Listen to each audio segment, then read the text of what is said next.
आखिरकार 2 दिन के इंतजार के बाद पड़ोसी मुल्क पाकिस्तान में हुए आम चुनाव के सभी नतीजे आ चुके हैं और काउंटिंग भी खत्म हो चुकी है।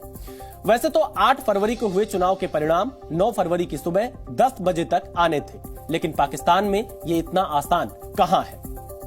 खैर, पाकिस्तान के न्यूज चैनल जियो न्यूज के मुताबिक आम चुनावों में इमरान खान के समर्थक स्वतंत्र उम्मीदवार का जलवा रहा, जो तमाम मुश्किलों का सामना करने के बावजूद 101 सीटें जीतने में कामयाब रहे। यानी अगर इन आजाद उम्मीदवारों को मिलाकर एक पार्टी बना दी जाए तो इमरान खान की पार्टी इस चुनाव में सबसे ज्यादा सीटें जीतने वाली पार्टी कहलाएगी।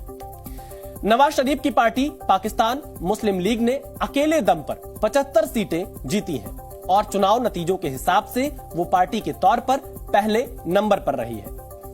जबकि बिलावल भुट्टो जरदारी की पाकिस्तान पीपल्स पार्टी को 54 सीटों से ही संतोष करना पड़ा और अन्य सभी पार्टियां मिलकर 34 सीटें जीतने में कामयाब रही। चुनाव के नतीजे आ चुके हैं। अब वक्त है सरकार के गठन का, जिसके लिए सभी दल जोर आजमाइश में लगे हैं। नवाज शरीफ और बिलावल भुट्टो के बीच नई सरकार बनाने पर रस्साकशी जारी है।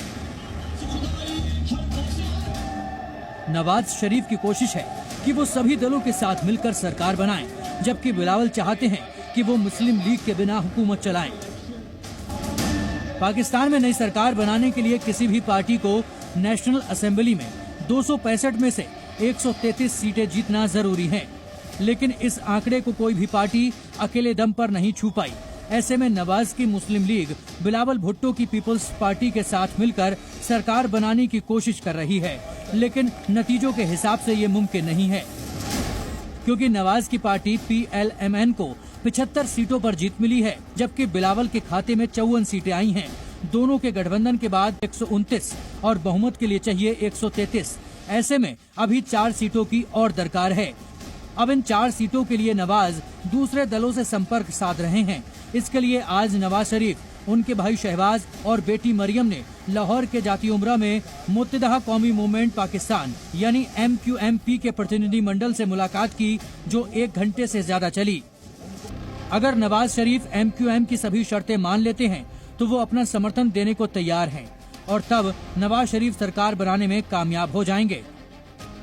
नवाज और बिलावल की सीटें मिलकर 129 होती हैं। इसमें 17 सीटों वाली MQM भी शामिल हो जाती है तो आंकड़ा होता है 146, जो बहुमत से काफी ज्यादा है।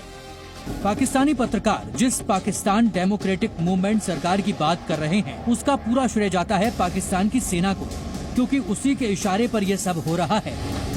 PTI के कप्तान इमरान खान जीत कर भी हारे हैं तो सिर्फ और सिर्फ आर्मी चीफ आसिम मुनीर की वजह से। इसी हेराफेरी की वजह से रात तक जिन इमरान समर्थित आजाद उम्मीदवारों को पूरा बहुमत मिलता दिख रहा था, सुबह तक पाकिस्तान मुस्लिम लीग उससे कम सीटें जीतकर भी फाइट में आ गई, क्योंकि सेना उनके साथ थी। हालांकि ऐसा पहले भी पाकिस्तान में होता आया है।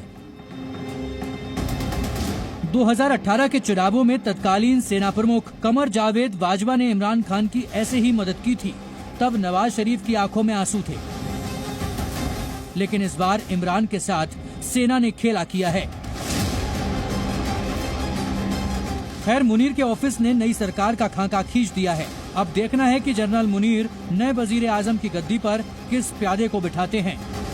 ब्यूरो रिपोर्ट, जी मीडिया।